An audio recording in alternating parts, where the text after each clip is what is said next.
Hey guys, and welcome to another show and tell video. Now, if you watch Netflix, you know whenever they have a series, each episode they start out with a review of what happened last time to kind of get you caught up. It's not really helpful to me because I binge watch, but in these videos, we're only sending them out every couple days. So let me remind you, our first video from the Andrews collection, we just showed you the spread of guns. This is actually about 200 guns laid out on our floor out of a total of 700. Then we followed up a couple days later and we focused on some of the factory errors that we found in the collection.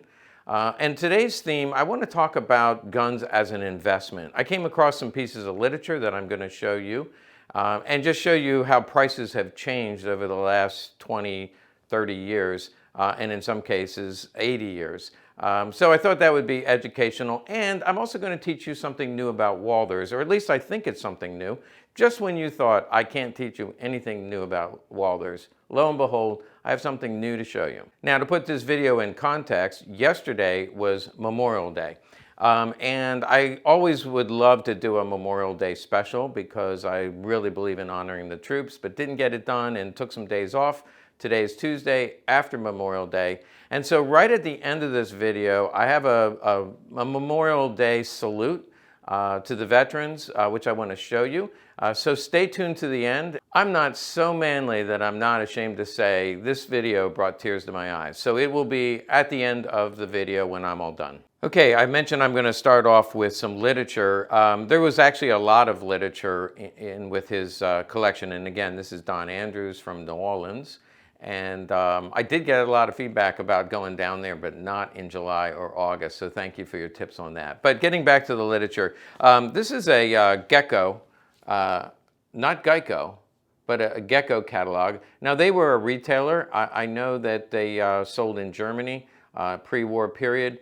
And I'll show you some of this when I come up close. But we got a Beretta in this collection. I can't get my hands on it right now because it's in one of the boxes. I'll dig it up and put it in the next video. But there's actually a Gecko logo on a Italian Beretta. So that was also a gun that they sold. So it's a German retailer from the pre-war period. Here, check out this catalog. Now my German viewers will especially like this because they'll be able to figure out what all this means. But I can tell this is from the early pre-war period. Notice the 90-degree safety. We're going to talk about early guns in just a minute. And of course they sold the Mausers. There's the WTP. We have some of those in the collection, and they were selling for 27 Reichsmarks. Now, I can't translate that in today's money, but I guarantee that there's inflation involved. And then you see 1910, 1910-14. Here's some of the Walthers. Again, you can see the 90-degree safety, so that's early. Can't really tell that's a brown grip, but it has to be a brown grip. And this magazine, I've seen pictures of that magazine before, but I've never seen one. There is an HSC magazine that looks like that. Again, it's somewhere in this pile of guns. Maybe I'll show it to you. But I've seen a HSC magazine that looks like that, but I think that must have been like an artist rendition because I've not seen that magazine before. Of course, we see that magazine. So that's the Radom night sight, and you can see the price is 2.60. Well, today it's about, that's Reichsmark, but today that's about $500. So quite a bit of inflation, and you see the Walther Banner Only magazine. There's a gun, 90 degree, and it looks like a fat hammer. I'm going to talk about that. Heavy hammer, I should say. Now there's the Model 9. You can see the Model 9 with the etched slide, and the Model 8. Cool looking guns, and they sold Sauers. Duro aluminum. Man, that's a rare one to find. I wish I could go shopping in this store. I'll show you some others that are kind of cool. There's the Mentz, which was pretty rare. They tell me that Hitler carried a Mentz for a little while. I don't know that that's true, but I read it on the internet, so I guess it has to be true. Check out these guns. Just love these. These are fully engraved. Sauers and Walthers. That's a Walther PP, of course, but there's a Model 8 fully engraved and a Model 9 fully engraved, and a Mauser almost fully engraved. But check out those grips. So these are all rear. These are all real variations that I would love to get my hands on today. You see the Olympias, target pistols. And then in this collection, we've got some Franz stock. And Franz stock is not a gun that I come across very often, but he had a number of them in the collection. They tend to all be 22 target pistols. Here's some holsters that they highlight. We do sell these very thin holsters. I get those from time to time. Actually, a guy in Germany sends them to me fairly often, and they show the use of a shoulder holster. And there's some more shoulder holsters. This style of shoulder holster we get from time to time.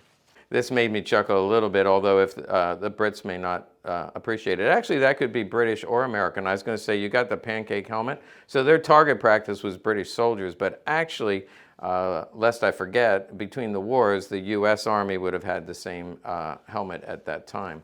So they took target practice shooting American and British soldiers. Those are the conversion kits. We've shown those before. And we've shown this device before, which is the conversion kit to 22 caliber for the Luger, and more conversion kits.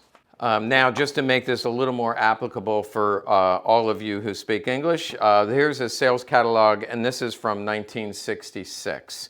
If you see that right at the top, so 1966, a carbine, the M1 carbine, and that is converted to Korean War version. You can tell by the Bayo lug.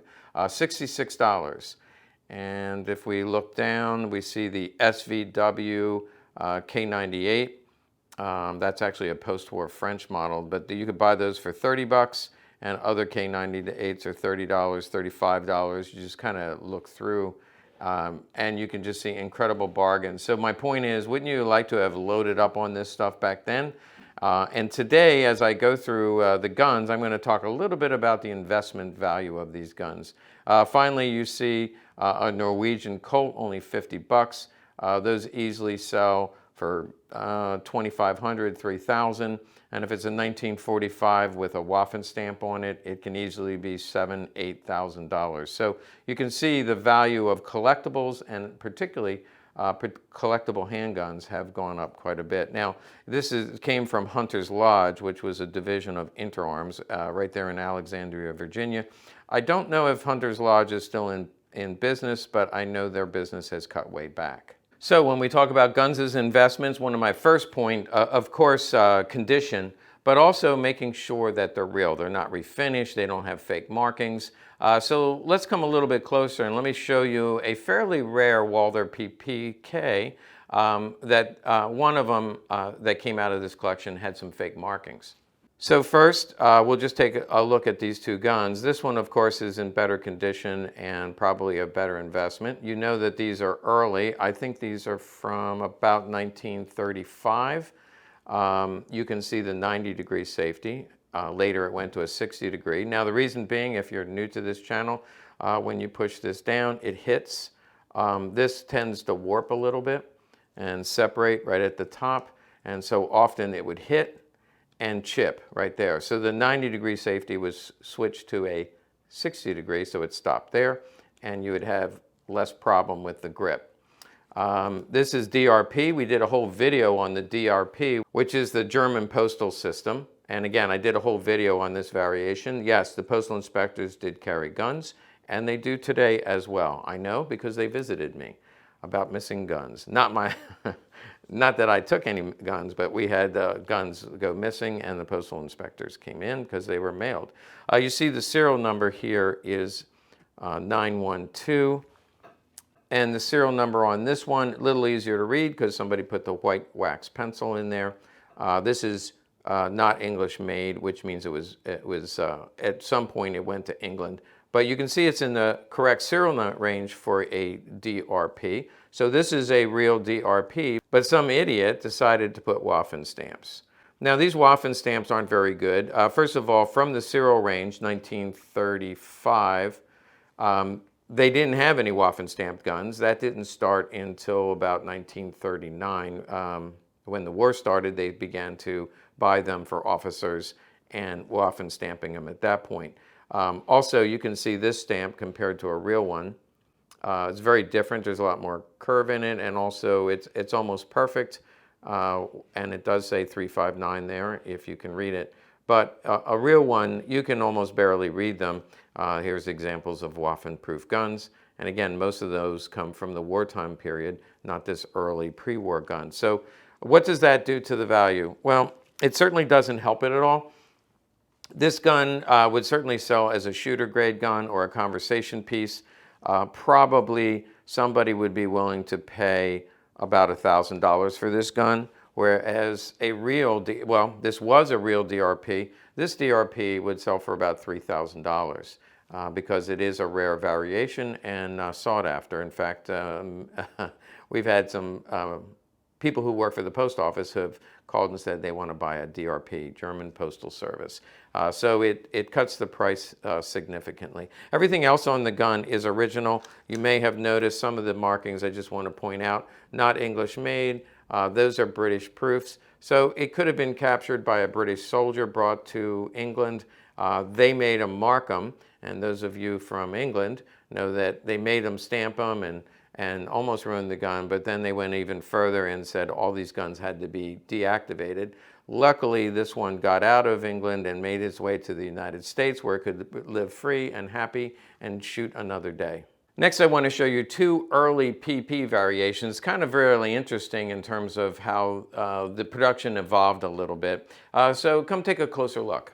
Let's take a look at this one first. Again, I apologize for, these are dirty, and I mentioned that it's just impossible for me to go through 700 guns and clean them all. I will get to it, but I'd rather show them to you. This is a very early gun. In fact, check this out. The first characteristic of the very early guns is the serial number is reversed. On all the Walthers that you'll look at that you probably see, serial number would be facing this way. On the earliest of guns, they are reversed, so they're faced this way. Now, how early is this? Production started at 750000. So this is the 302nd gun made at the, well, not gun made, but Walther PP made in the Walther factory. Another early characteristic is if you know Walthers, they stamp them here, proof stamp here, and the ejection port. And you'll notice these early ones, they stamp them on the frame and the slide, not on the ejection port. They still stamped them on the barrel, and you can just barely see that right there. The other early feature on this is the ejection port is blued. Later on, and you can see how early this one is. This one is 753, so this is 3,000 guns later. You still see that they're putting the stamp here and here, not in the ejection port, but here the ejection port is bare metal. This one is also pantographed, which pantograph means that again, the serial number is reversed, but it's also written right here. Those of you who know Walthers, that means this was a bank gun. The bank armory numbered these.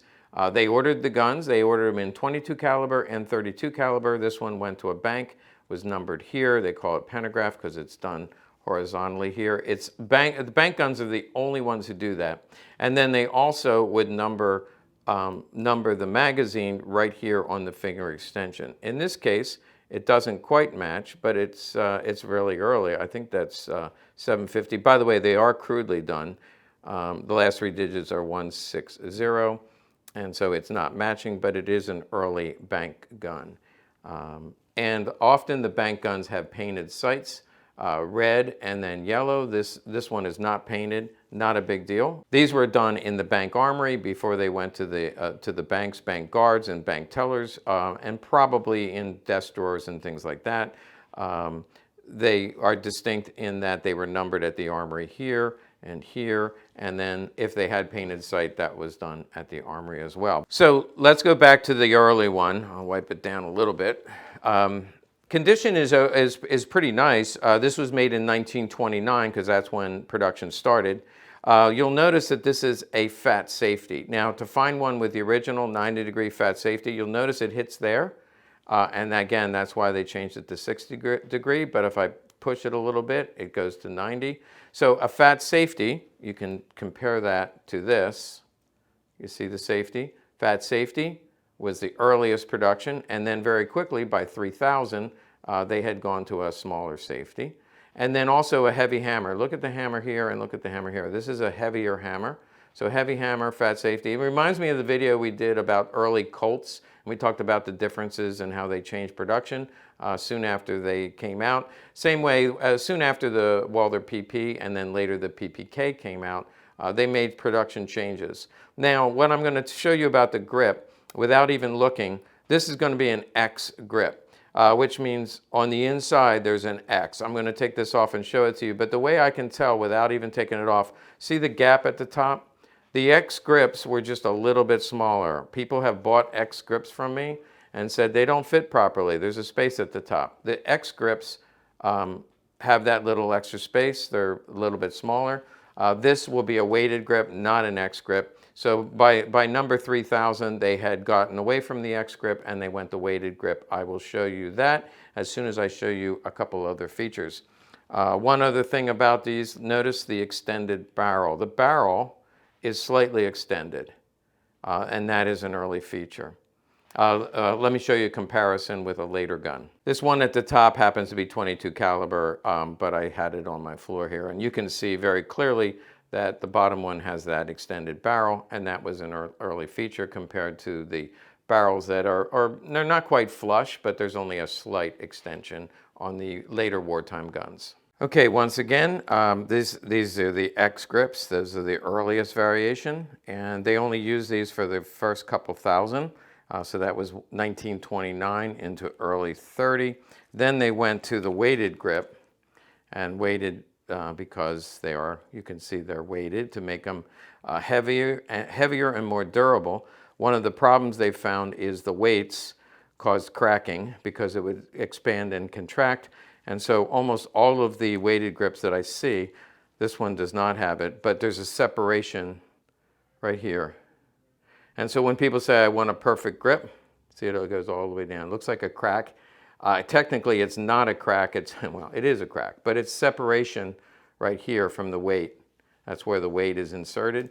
And so weighted grips often have that crack. Some of them are far worse, and some of them look more like that, which you really can't see it.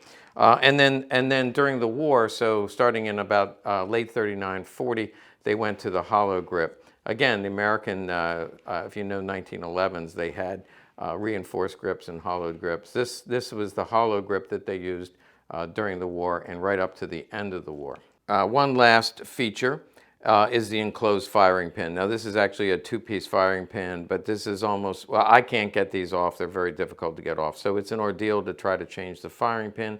Two-piece firing pin is enclosed. They did that up to, I think, about 1933, and then they simplified it. This is actually the DRP. Remember the DRP I just showed you? From about 1933 on, it's got that open firing pin, and that's a lot easier to get out, and you can see it in there. You can depress the firing pin and see it move.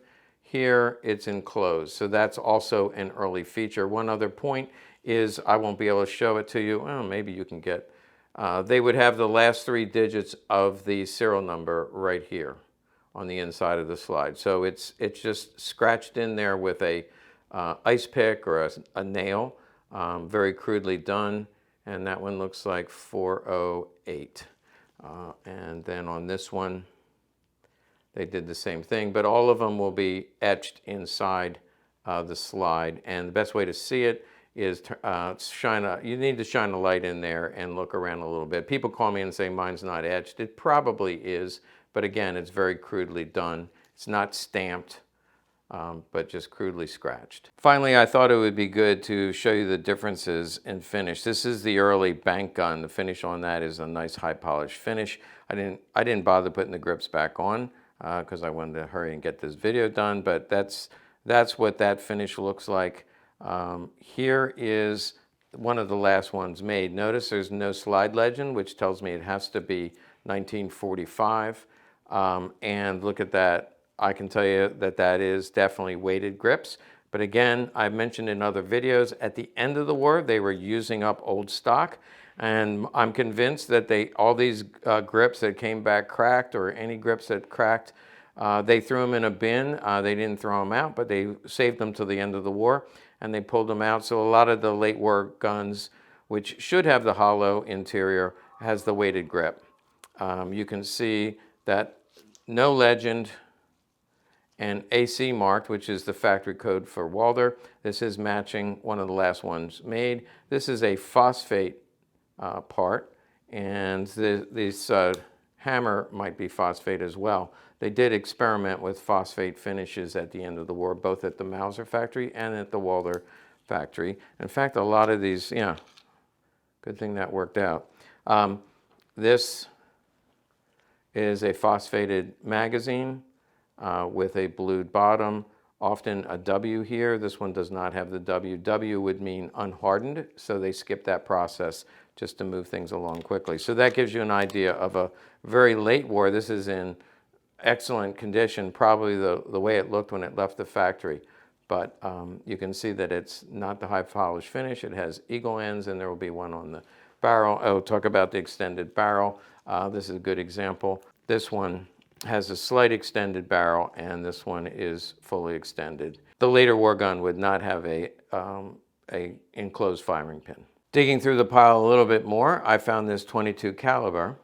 Notice the painted sights. And for those of you who have been paying attention, who would you say this gun was issued to? That's right, it is a bank gun. Now, in this case, it's a little bit later. In fact, this serial number is about, there it is. Eagle, I was going to say it's right about 1940, 39, late 39, early 40. And sure enough, you see, and this is just on the 22s, they put the eagle end stamp here and here. Normally the eagle end stamp would be here and here, but on the 22s, for some reason, they did it here, and they also will have it on the end of the barrel. So you do see the vertical pantographed serial number, which matches the one on the frame, and then this is also numbered matching to the gun. Again, that was done at the bank arsenal and issued to a bank guard or teller. This was 22, and they said that the women preferred a 22. That may be true. It may not be true, but they did, I mentioned before, they made them in 22 caliber and 32 caliber. But this is a bank gun from 1940. I have seen bank guns all the way up to 1944, late war PPKs with the black grip, with a numbered magazine and serial number on the slide and the frame. Okay, you saw 22 caliber, 32 caliber. Now I'm going to show you some 9mm, this one in the original box. Now the 9mm also had an evolution where they changed from the early 9mm to a later 9mm based on some flaws with the design. 9mm, by the way, are only about 4% of the contract. The vast majority are 32 caliber, but about 4%. And again, this information is in the book that I have coming out, but we estimated that it's about 4% 9mm. So these are very rare.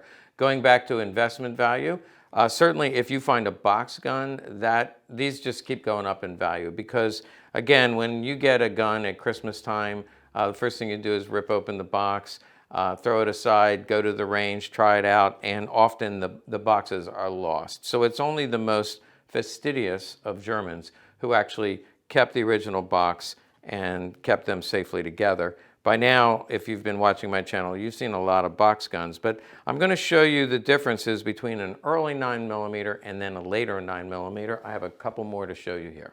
So this is the early style box. We talked about this before. It has a bow tie label with a handwritten, this time it's in ink, but it's handwritten serial number. I believe this is all original. You do see it says 9mm. The green labels, of course, you know, are wrapped here, and they're printed, not hand numbered. So early box, pink interior. Cleaning rod, we've talked about that before, and it came in a little piece of cellophane. This German didn't even throw away the cellophane. And then you see the manual. This gun from serial number is made in about 1935, so it has a manual that actually started out right about 1935. Before that was an earlier variation. You see the tin has the Walther factory. That's the early variation of tin. Let's see what kind of oiler it has. Oh, there it is. That's the right one. That's the early milk can with a rag.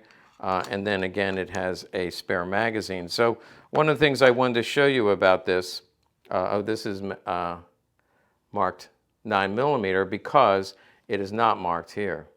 Now later on, the 9mm magazine, the way you can tell it's 9mm is it has a reinforced follower. Let me show you that really quickly because that's the first change. They found that the rounds were too heavy and they needed a reinforced follower, and I'll show you what that looks like. This is a 9mm PPK, which again is a lot more rare again than the PP. So these sell for incredible money and very desirable. And in terms of investment, I probably have a list of a dozen people who said, you know, whenever you get a 9mm PPK, I'll take it. So this is an early bottom release 9mm. And in this case, it's marked 9mm, but you see the reinforced follower. Notice that. You can see that solid here, as opposed to open and open. So the 9mm is a reinforced follower. And that was a change they made because of the heavier load. I assume they had problems with the magazines feeding correctly, so they used a reinforced follower. There's other features that they changed. The earlier 9mm, some of them came with a push button, and that seemed not to work too well. I'll show you one. Here's a push button 9mm, happens to be completely engraved, which just is a bonus. But this had to be a special order because it's like just out of the middle of nowhere. Somebody ordered a special order for an engraved 9mm. This one has a push button, not a bottom release.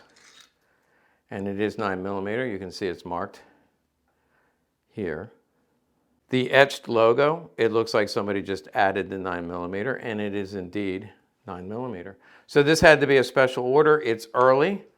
This is from about 1936, and it has the push button. One of the other rare guns that came out of this collection, this is not from this collection. This actually came from the earlier Peter Hischer collection. And I still have it here because I can't bear to sell it. But here's another rare one. This one, I showed you this one when we first did the video about the 700 guns that came in. This is also pretty early, so right about the time that push button was made, this one was also made, and it does have a bottom release. You can see that, bottom release.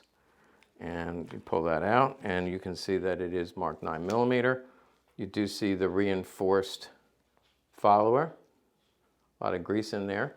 And I mentioned that this is a Doral. Now they probably didn't do the push button on a Doral because that definitely would weaken the frame. And the Doral frame, which is another word for aluminum, this aluminum frame probably would not hold up real well with the impact of a 9mm bullet. I pulled the slide off. You can see how this aluminum frame, the finish, it's actually an anodized paint. Look how red that is in there. But that's not what I wanted to show you. Actually, a researcher told me about this feature. This is the hold open. The early ones had the regular hold open, but what they found is with the additional charge or the power of a 9mm continually hitting that hold open when the slide slammed back, it had to be reinforced. So they actually changed the hold open. This is the part where you guys learn something new, I hope, because this is something I didn't know about. So this is a 9mm. It has the standard hold open that you see in every PP and PPK. And this one, which is from about 1938. So by 1936, they realized they had a problem. There's an idiot scratch. You think only 1911s have idiot scratch, but there's a little spring in there. And to remove this and put it back in, you have to depress that spring, and somebody took a screwdriver and made an idiot mark. So there's idiots in the Walther collector world as well as the Colt world. But look at that, it's been reinforced. Let me show you the two. Here's your regular hold open, and there's the reinforced hold open. They were trying to reduce the stress fractures that might happen on the frame. Now, I have bought a lot of guns and I haven't seen damaged 9mm frame. So I don't know how big a problem it was, but certainly the metallurgists were experimenting with this and trying to make sure that these were as safe as possible, which is why they went with the bottom release mag and the reinforced hold open, as well as the reinforced follower for the 9mm. Silly me, I was about to move on and I never showed you the one in the box. There's the number on the box, again, bow tie label. Fairly early gun. This was made in 35, right around the same time that they were making RZMs, RZM PPKs, not PPs. This one is, they say 380, which tells me this was exported to the United States, because in Germany or in any other European country, it would have been 9mm. This was made for export, although it is not Germany stamped. Look at the beautiful high polish finish, crown end, front strap. It's early enough, so again, 1935, early enough that it was push button, which makes it rare. 380 marked instead of 9mm, which makes it especially rare. So if 9mm are only 4%, this one is like 0.01%. I've only seen one other that's marked 380 as opposed to 9mm. And then the magazines are early, not reinforced follower, not 9mm mark, except somebody added that to the back. And in this case, it does say 9mm, so this was probably done in Germany because they obviously got confused which is 9mm and which is 7.65. So they added that, and it has two magazines, both magazines marked 9mm. Now, a couple internal features. First of all, I would guess that it's the hold open is not reinforced, but I wanted to mention, see the little separation right there? This is a absolutely stone mint gun, and yet people would say, oh, it's cracked. Well, that just tells me that the metal reinforcements, heat and cold, again, separated and cracked the plastic. Let's take a look inside. We'll see if it has a reinforced hold open. I actually haven't looked, but let's check it out, and I'm gonna guess that it will have the standard hold open. Okay, so it has the standard hold open, and by the way, when that hold open was strengthened, it actually takes a notch out of the frame, and you can't really do that with the push button either. So there's a couple engineering design things that had to change. The button and the hold open, it changed the look of the frame. There's one other piece, these two little pins. Now, I've heard about these pins before. It was an early feature on 9mm. Some of you will write in and tell me a little bit more about it, but my understanding is they served as a guide to feed the bullet into the chamber. I could be wrong about that, but those two pins are not found on any other gun other than the early 9mm PP or PPK. And I'll show you another one just to show you the difference. All three 9mm. So this one, no pins. This one is the Doral, no pins. You got red, but no pins. This one, fairly early, and it has the pins. So those are some differences with the 9mm, and I'm sure you learned something because I'm certainly learning things every time I open these up. Okay, quickly, two non-Walthers. This is a Sauer 38H. It's very early. You can see it is 272. It does have the eagle end proof here and up here. What's unique about this one is the earliest ones. This is military proof. This is a double stamp. So the earliest ones had two proofs, and of course most of the ones that you will see that are Waffen stamped, it only has one proof. This is a rare double stamp and worth a bit more money. In terms of investment value, rarity is a big feature. So this is a great investment gun because it's very rare double stamp. Also, you know it's original finish, and I'll show you how. You see, this is a high polish finish. Well, you can kind of tell just because it's worn. But if this was not worn and in perfect condition, you'd say, I wonder if it's been refinished. One way to tell is the back is a matte finish. So these early Sauers had a high polish finish, but the back and the rail was matte, and that was to help with aiming. So they wouldn't get glistening with the high polish finish. It just helps the aim, supposedly, but that's how these were made. One cool feature about the Sauer, I love the takedown feature. You just pull that and this comes right off. But we'll leave it on because I wanted to show you the other feature, which I think is a better design than the Walther PP or PPK. So this feature, when the gun is cocked, the trigger is back if you want to, and you can pull the trigger. It's a light trigger pull, but you can decock it by doing that. That's the decocker. But you can also cock it. So it's a decocker and a cocker. Go like that, and you can cock the gun without racking the slide. So that's a unique feature for the 38H and favorite among collectors. These are still relatively cheap compared to the Walther PPs and PPKs. I mentioned in a video that these, not this one because it's a rare variation, but these Sauers are selling for under $1,000, and we got a bunch of them in that will be around $995, some of them a little over, some a little under, but you can still buy a very collectible Nazi era gun for under $1,000 with some really unique features. And just to close out the gun portion, this gun came in from a different collection, not Andrew's collection, but I just wanted to show you the quality of this 1917 artillery. So these were made from 1914 to 1918. The rarest is the 1914. The most common is the 1917. These were made by DWM. They are known for having the longer barrel and the adjustable front sight. And so you can adjust this according to the meters, how far out your target is. Every part is numbered. So there's a 22 here, there's a 22 here, there's 22 under here. There's just every part is numbered to the gun. And that's one thing that is really special about Lugers. Notice the straw parts, how they discolor over time, but you know that these are all original.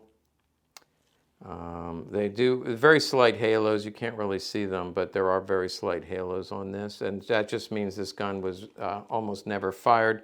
The bore is absolutely mint. So this is like brand new condition 9mm artillery Luger. The magazines, it would have come as a rig. This did not come as a rig. This magazine doesn't match, but originally it would have come with 2 extra magazines and a complete rig.